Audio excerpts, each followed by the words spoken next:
देखिए, बाड़मेर शहर के निजी होटल के कमरे में एक डॉक्टर की संदिग्ध परिस्थितियों में मौत हो गई। इस घटना के बाद आसपास के इलाके में सनसनी फैल गई।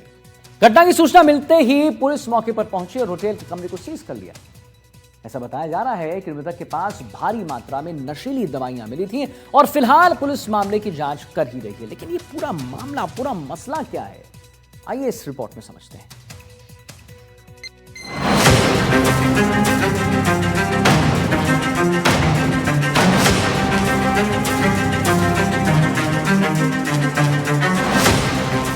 बाड़मेर के एक निजी होटल के कमरे में संदिग्ध परिस्थितियों में चिकित्सक की मौत का मामला सामने आया है, जिसके बाद इलाके में हड़कंप मचा हुआ है।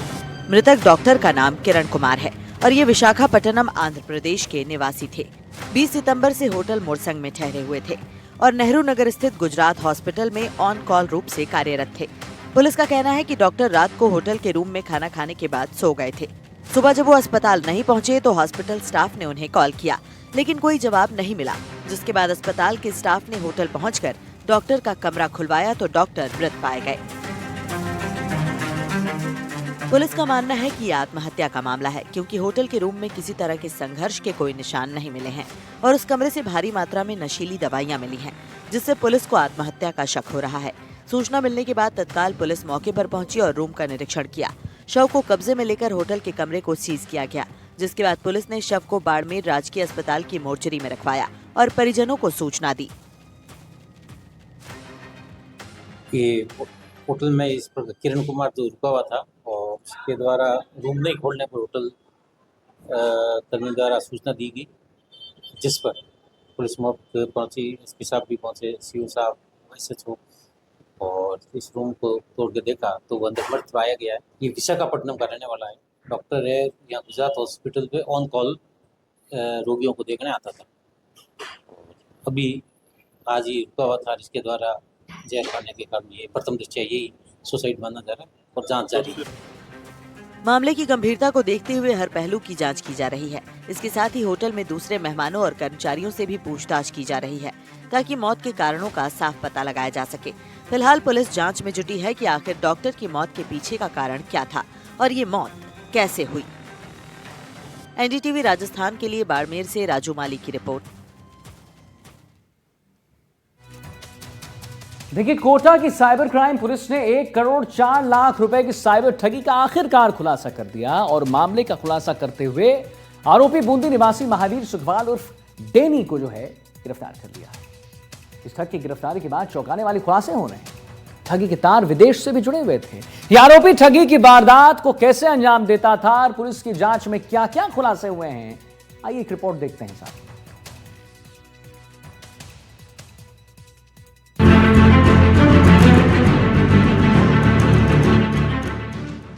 पुलिस की कस्टडी में नजर आ रहा ये ठग कोई मामूली ठग नहीं है। इसने शेयर बाजार में ट्रेडिंग के नाम पर 1 करोड़ की ठगी की है और ठगी करने का इसका शातिराना अंदाज पुलिस को भी चौंका रहा है। कोटा के जवाहर नगर निवासी व्यापारी विनोद कुमार जैन ने रिपोर्ट दी थी कि शेयर मार्केट ट्रेडिंग के नाम पर उनके साथ 1.4 करोड़ रुपए की साइबर ठगी हुई। आरोपी दोस्तों और परिचितों के खाते में पैसे डलवाता था, इंटरनेट बैंकिंग, चेक या एटीएम से राशि निकाल लेता। इन रुपयों को ऑनलाइन करेंसी खरीदने और लग्जरी लाइफस्टाइल पर खर्च करता था। साइबर थाने के सीआई सतीश चौधरी के नेतृत्व वाली टीम ने आरोपी को कुन्हाड़ी लैंडमार्क सिटी से गिरफ्तार किया। पुलिस ने आरोपी से 5 मोबाइल बरामद किए हैं। दूसरे आरोपियों और ठगी की राशि को बरामद करने की कोशिश की जा रही है। पुलिस ने आरोपी को कोर्ट में पेश किया, जहां से 5 दिन के पुलिस रिमांड पर भेजा गया। इस दौरान बड़े खुलासे हुए। कंबोडिया और मैक्सिको के आईपी एड्रेस से ठगी गिरोह का विदेशी कनेक्शन भी सामने आया है। पुलिस की जांच में ये पाया गया है कि जो आईपी एड्रेस मिले हैं वो कंबोडिया और मैक्सिको के हैं। पुलिस अब इनकी असली पहचान में जुट गई है। पुलिस का मानना है कि इस गिरोह में ज्यादा सदस्य हो सकते हैं। जांच की जा रही है। ये पूरे देश में ठगी कर रहे हैं। कोटा की साइबर थाना पुलिस अब उन लोगों को भी तलाश कर रही है जिनके अकाउंट में ये पैसे डलवाया करता था। पुलिस की ओर से बकायदा नोटिस भी जारी किए गए हैं। अभी रिसेंटली हमने 1.5 करोड़ के साइबर ठगी में भी हमने अपराधियों को पकड़ा है। एक साइबर ठगी जो 77 लाख की थी, उसमें हम आगरा से मुलजिम लेकर आए हैं। लगातार साइबर फ्रॉडस्टर्स के खिलाफ जो कार्रवाई हो रही है, उसमें साइबर क्राइम में कमी भी आई है। कोटा शहर में दर्ज होने वाले और जो हमारे प्रतिबिंब पोर्टल, समन्वय पोर्टल, जो हमारे CEIR पोर्टल्स हैं, उनमें भी इस तरीके के जो अन्य राज्यों से जो सहयोग मिलना चाहिए उसमें कोटा शहर ने बहुत अच्छा अग्रिम कार्रवाई की है। मई के महीने में एक बड़ा फ्रॉड शेयर ट्रेडिंग के नाम पर हुआ था, जिसमें करीब 1,04,00,000 रुपए उनके खाते से अलग अलग खातों में जमा करवाए गए थे और उनको ये भरोसा दिलाया गया था कि ये आपका शेयर मार्केट ग्रोथ करेगा और आपको ये पैसे मिल जाएंगे। लेकिन जब उन्होंने विड्रॉ करने के लिए उनको कहा तो वो विड्रॉल नहीं हुआ और उन्होंने और डिमांड की। तब उनको पता लगा कि ये मेरे साथ ठगी हुई है, तो उन्होंने यहाँ मुकदमा रजिस्टर कराया, जिस पे हमने अनुसंधान किया और एक जो खाताधारक हैं उसको हमने ट्रेस आउट करके गिरफ्तार किया है। पकड़े गए आरोपी महावीर सुखवाल उर्फ डैनी के खाते में एक महीने में 1.66 करोड़ रुपए का लेन देन हुआ है। पुलिस ने 12 लाख रुपए पीड़ित को रिफंड कराए और 10 लाख रुपए बैंक खाते में होल्ड कराए हैं। पुलिस का कहना है कि कोई बड़ा गिरोह काम कर रहा है जो सिंगापुर की एक कंपनी अमानता कैपिटल की फर्जी वेबसाइट पर लोगों से इन्वेस्ट करवा रहा है। आरोपियों ने सिंगापुर की कंपनी अमानता कैपिटल की फर्जी वेबसाइट बना रखी है। सीआई चौधरी का कहना है कि 1,04,00,000 रुपए पहले 12 खातों में गए, वहां से कोई विड्रॉल नहीं हुआ। इसके बाद ये दूसरे 24 खातों में ट्रांसफर किए गए, पैसे वहां से निकाले गए। आरोपी ने अभी तक 77 लाख रुपए निकाले हैं और एक दूसरे आरोपी को दे दिए हैं। पुलिस ने अब इस मामले में जांच का दायरा बढ़ा दिया है। देखिए, जिस ग्रुप से ये व्हाट्सएप ग्रुप था, उस व्हाट्सएप ग्रुप से जो हमारा कंप्लेनेंट है उनको जुड़वाया गया था और जो व्हाट्सएप ग्रुप था वो कंबोडिया से संचालित था। जो आईपी है उसकी कंबोडिया से है। तो अभी वो हम ट्रेस आउट कर रहे हैं कि और कितने लोग इसमें जुड़े हुए हैं और इंडियन कनेक्शन इनका क्या रहा है। जिन जिन खातों में पैसा गया है उनको इंटरोगेट करेंगे, उनको नोटिस जारी किए गए हैं कुछ को तो, और कुछ का अभी हम रिकॉर्ड निकलवा रहे हैं, उनको भी नोटिस जारी करके और पूछताछ के लिए बुलाएंगे। जैसे जैसे जांच आगे बढ़ेगी इसमें आरोपियों की संख्या में बढ़ोतरी होगी और साइबर थाना पुलिस ने लोगों से अपील भी की है कि जो जिस तरह से ठगी हो रही है साइबर, उसमें जो है लोग तत्परता बरतें, सावधानियां बरतें। जो भी ओटीपी वगैरह आता है अननोन, उसको क्लिक ना करें। लेकिन जो घटनाक्रम कोटा में हुआ है, जो वारदात कोटा में हुई है, उसने इस पूरे मामले को इंटरनेशनल लेवल से जोड़ दिया है। अब पुलिस इसमें और क्या खुलासे करती है ये देखने वाली बात होगी। लेकिन जैसे जैसे जांच आगे बढ़ेगी इस मामले में बड़े खुलासे होंगे। कोटा से सहयोगी हेमंत जोशी के साथ शाकिर अली, एनडीटीवी। तो देखा आपने कैसे कोटा की साइबर क्राइम पुलिस ने 1,04,00,000 रुपए की साइबर ठगी का जो है खुलासा कर दिया। और मामले का खुलासा करते हुए आरोपी बूंदी निवासी महावीर उर्फ डैनी, नाम भी जरा सुन लीजिए, डैनी है इनका नाम, उसे गिरफ्तार किया है। अब जरा ग्राफिक्स के जरिए आपको बताते हैं कि ट्रेडिंग के नाम पर करोड़ों की कैसे ठगी की जाती है। आरोपी दोस्तों और परिचितों के खातों में पैसे मंगवाए जाते हैं। इंटरनेट बैंकिंग, चेक या एटीएम से राशि निकाल लेते हैं ये लोग ट्रेडिंग के नाम पर। इन रुपयों को ऑनलाइन करेंसी में ये लोग खरीदने की बात करते हैं और लग्जरी लाइफ की बात करते हैं शेयर मार्केट ट्रेडिंग के नाम पर करोड़ों रुपए की जो है यहां पर बात होती है। यहां लाखों की बात नहीं और यहां करोड़ों की रुपए की बात हो रही है। इंटरनेट बैंकिंग, चेक या एटीएम से राशि निकलवाई जाती है और इन रुपयों को ऑनलाइन करेंसी में बदल दिया जाता है और खरीदा जाता है।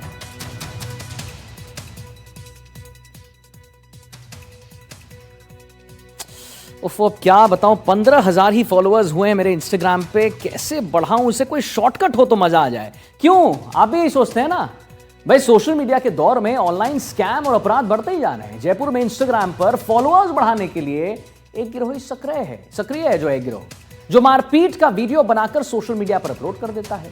शिप्रापत थाना पुलिस ने इस गिरोह का पर्दाफाश कर दिया। क्या ये पूरा मामला है? कौन से मारपीट की हम बात कर रहे हैं? वीडियो जो डालते ही फॉलोअर्स बढ़ जाते हैं, जरा देखते हैं इस रिपोर्ट में।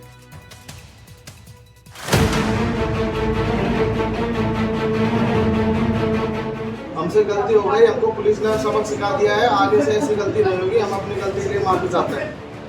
20 सितंबर को शिप्रापत के पास एक वीडियो वायरल हुआ था जिसमें लाठी डंडों से आधा दर्जन बदमाश एक युवक की जमकर पिटाई कर रहे थे। पुलिस ने कड़ी से कड़ी जोड़कर एक नाबालिग सहित 6 बदमाशों को गिरफ्तार किया है। पूछताछ में खुलासा हुआ है कि ये सभी सोशल मीडिया पर अपने फॉलोअर्स बढ़ाने के लिए इस वारदात को अंजाम दे रहे थे और अपने इंस्टाग्राम आईडी पर मारपीट का वीडियो अपलोड कर दिया था।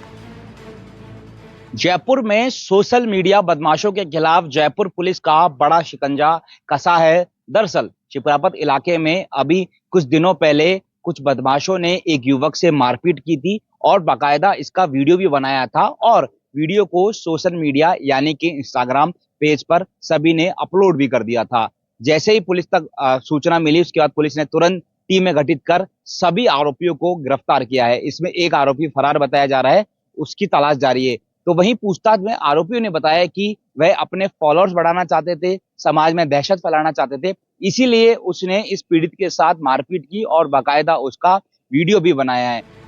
डीसीपी साउथ राजर्षि ने बताया कि पीड़ित बाइक से जा रहे थे और फिर 4 से 5 लोगों ने टैगोर स्कूल के पास बाइक रुकवाई और अचानक लाठी डंडे और सरिये से मारपीट करने लगे। आरोपियों ने बाइक के साथ तोड़फोड़ की और युवक पर जानलेवा हमला किया, जिससे पीड़ित को गंभीर चोट आई है। इसके साथ ही आरोपियों ने पीड़ित को जान से भी मारने की धमकी दी और इस वीडियो को सोशल मीडिया पर अपलोड कर दिया। वारदात की गंभीरता को देखते हुए पुलिस ने कार्रवाई की और पीड़ित की बताई गई आईडी के मुताबिक आरोपियों की तलाश की और आरोपियों के मोबाइल नंबर निकालकर उनके लोकेशन पर जाकर पुलिस ने इन आरोपियों को दबोच लिया। इस पूरे मामले में एक नाबालिग को भी पकड़ा गया है। जिस समय बदमाशों ने वारदात को अंजाम दिया उस समय वो सोशल मीडिया पर वीडियो बना रहे थे और पुलिस की गिरफ्त में आने के बाद ये आरोपी कान पकड़कर सॉरी बोल रहे थे। लेकिन पुलिस का कहना है कि इस तरह के बदमाशों के खिलाफ सख्ती से कार्रवाई की जाएगी। लेकिन सवाल यह है कि थोड़ी सी पॉपुलैरिटी और सोशल मीडिया पर वायरल होने की सनक में लोगों के साथ मारपीट करना और दूसरों को परेशान करना किस हद तक जायज है। पीड़ित और सभी आरोपी आपस में एक दूसरे की जान पहचान है, लेकिन उसे नहीं पता था कि ये उसकी जान पहचान वाले ही उसकी जान के दुश्मन हो जाएंगे और डंडे और सरिये से उस पर मारपीट कर देंगे। बाकायदा उसका वीडियो भी बनाया गया और सोशल मीडिया पर फॉलोअर्स बढ़ाने के लिए अपलोड भी किया गया। फिलहाल पुलिस ने सभी को पकड़ लिया है, एक जो फरार है उसकी तलाश जारी है। दीपक चावला, एनडीटीवी, जयपुर। अजमेर में एक ही नंबर प्लेट की 2 गाड़ियों के होने का जो मामला है वो सामने आया है। पुलिस के ट्रैफिक का हेड कांस्टेबल गजेंद्र सिंह की सतर्कता से इस पूरे मामले का खुलासा हुआ। पुलिस ने मामले में फर्जी नंबर प्लेट लगी कार को जब्त कर लिया है और इसके साथ ही गाड़ी चला रहे युवक को भी गिरफ्तार किया है। फिलहाल पुलिस मामले की जांच में जुटी हुई है, लेकिन ये पूरा मामला क्या है, एक रिपोर्ट हमने तैयार की है। क्यों ना हम और आप साथ देखें इसको। चलिए।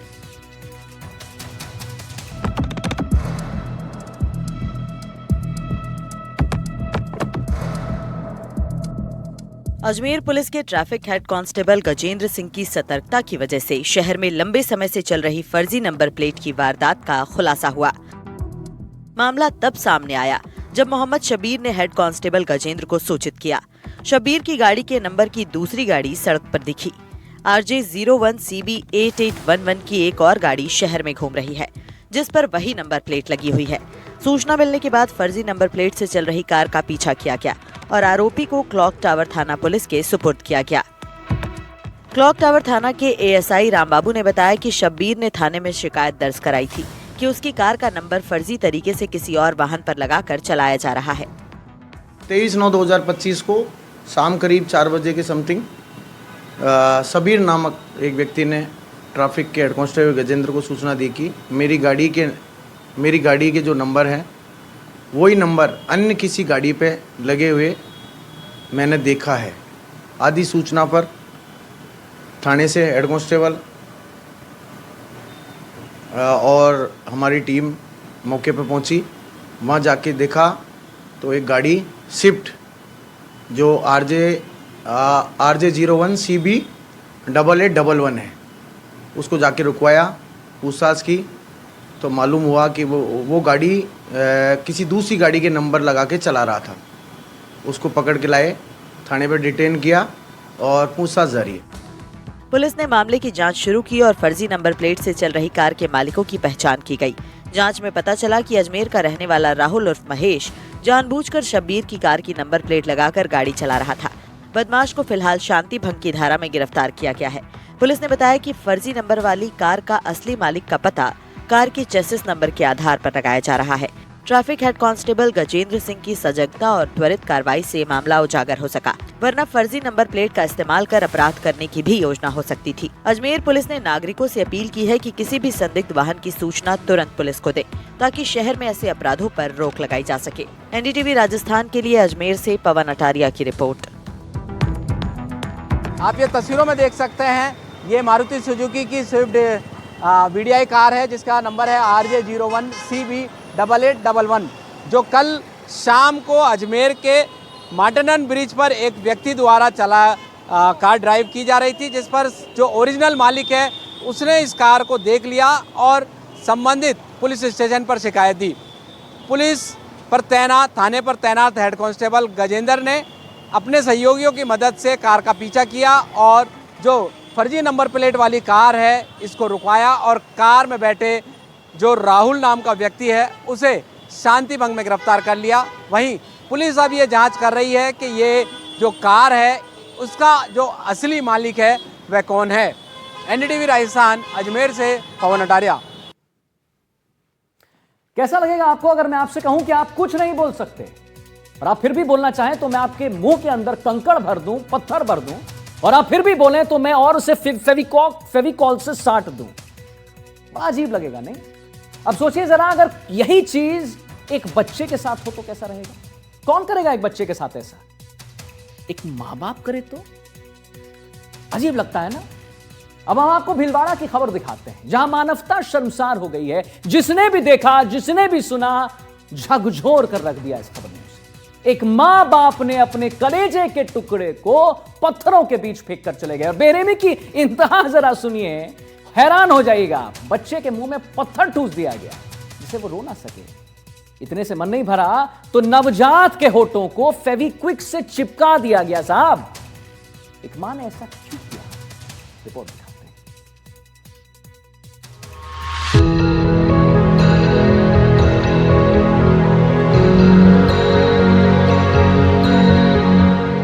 सोचिए, 15 दिन का मासूम रोते रोते आवाज भी टूट गई थी, मुंह में पत्थर फंसा था।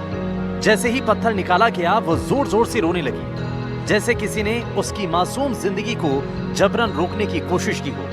इस तस्वीर से भीलवाड़ा में मानवता शर्मसार हो गई। पत्थर दिल इंसान ने ये क्या किया? मांडलगढ़ में महज 15 दिन के नवजात मासूम के मुंह में पत्थर ठूंसकर ऐसी निर्दयता के साथ गर्म पत्थर के बीच फेंक दिया गया, मानो उसकी जिंदगी की कोई कीमत ना हो। ये तो जिंदगी की जिद थी, तभी तो इस नवजात बच्चे की किलकारी गूंज रही है। मासूम बच्चे की सांसें थमने लगी थी, लेकिन किस्मत को कुछ और ही मंजूर था। राहगीरों ने रोने की आवाज सुनी, दौड़कर पहुंचे और उस मासूम को मौत से खींचकर जिंदगी की ओर लौटाया। बच्चे की हालत अभी गंभीर है स्वास्थ्य में। अभी उसको सांस में भी तकलीफ है तो ऑक्सीजन सपोर्ट पे रखा गया है। उसके स्किन में बर्न हो गया है, बर्न के मार्क्स पाए गए, गरम पत्थर के ऊपर फेंका गया, इसीलिए तो उसकी हालत अभी गंभीर है। हम उनकी ट्रीटमेंट भलीभांति कर रहे हैं। मेरी अपील सबसे रहेगी कि अगर ऐसा कोई प्रॉब्लम हो जिससे बच्चे को वो अपना नहीं पा रहे तो ऐसे बच्चे को हमारे पास पालना गृह है MG हॉस्पिटल में, तो पालने में छोड़ दिया जाए। हम उनके गुप्त रखते हैं, उनके आइडेंटिटी गुप्त रखते हैं और उनके खिलाफ कोई भी एक्शन नहीं लिया जाता है। उस मां ने अमानवीयता की सारी हदें पार कर दी, इसीलिए होठों को फेविक्विक से चिपका दिया। मासूम बच्चे के नन्हे पैर भी गर्म पत्थर से झुलस गए। इस दौरान पैर पर जलने के निशान भी मिले। डॉक्टरों की कोशिश जारी है। बुधवार को मासूम की तबीयत थोड़ी बिगड़ गई है, सांस लेने में दिक्कत हो रही है। डॉक्टर की टीम लगातार नजर बनाए है और मासूम के इलाज में कोई कोर कसर नहीं छोड़ रही है। हर सांस उस मासूम की जिंदगी को खींच रही है। पुलिस भी उस बेरहम माता पिता की तलाश में है जिसने अपने ही खून को इस तरह लावारिस छोड़ दिया। तस्वीर ने सबको हिलाकर रख दिया। झकझोर देने वाली यह घटना पहली नहीं, 2 साल में 8 नवजात को छोड़ दिया गया। जन्म देने के साथ ही मरने के लिए छोड़ दिया गया, कभी कचरे के ढेर में तो कभी पत्थरों के बीच।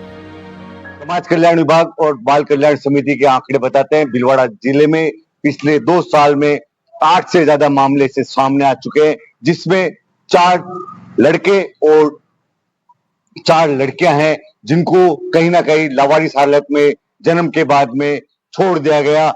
अपनी पहचान छिपाने के लिए कुमाता ने सड़क पे फेंक दिया, कहीं कचरे के ढेर में फेंक दिया तो कहीं पत्थरों में दबा दिया। इन घटनाओं पर कब रोक लगेगी? एक तरफ सरकार समाज कल्याण विभाग बाल कल्याण समिति के माध्यम से लाखों रुपए खर्च कर रही है, लोगों में अवेयरनेस के लिए लाखों रुपए खर्च किए जा रहे हैं पालना गृह को मेंटेन करने के लिए। उसके बावजूद कुमाता और ऐसे परिजन जिनको बच्चा नहीं चाहिए वो बच्चों को आज भी पालना गृह में भेजने की जगह, पालना गृह में छोड़ने की जगह लावारिस फेंक रहे हैं।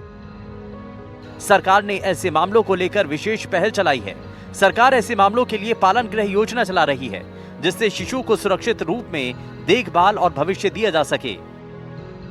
बालक को 108 एम्बुलेंस के जरिए महात्मा गांधी अस्पताल भीलवाड़ा में लेकर आए, जिसकी सूचना बाल कल्याण समिति भीलवाड़ा को दी गई, जिस पर बाल कल्याण समिति भीलवाड़ा महात्मा गांधी अस्पताल भीलवाड़ा में पहुंचकर प्रसंज्ञान लिया जाकर उक्त नवजात शिशु का समुचित उपचार करने हेतु चिकित्सक को निर्देशित किया गया तथा उक्त गोमाता के खिलाफ मुकदमा दर्ज करने हेतु पुलिस थाना मंडल को निर्देशित किया गया। 15 दिन का मासूम अभी भी आईसीयू में जिंदगी और मौत से जंग लड़ रहा है। शायद उसे नहीं पता कि उसकी मां ने उसे ठुकरा दिया, लेकिन उसे ये जरूर पता है कि कुछ अजनबी फरिश्ते बने जिन्होंने उसकी सांसें बचा ली। ये सिर्फ भीलवाड़ा का मामला नहीं है, ये इंसानियत की सबसे बड़ी परीक्षा है। भीलवाड़ा से नवीन जोशी की रिपोर्ट। तो बच्चे के मुंह में पत्थर ठूस दिया गया जिससे वो रो ना सके। इतनी बर्बरता और कुछ नहीं कहने को मेरे पास। फिलहाल इस खास पेशकश में इतना ही। एक छोटे से ब्रेक के लिए रुकते हैं।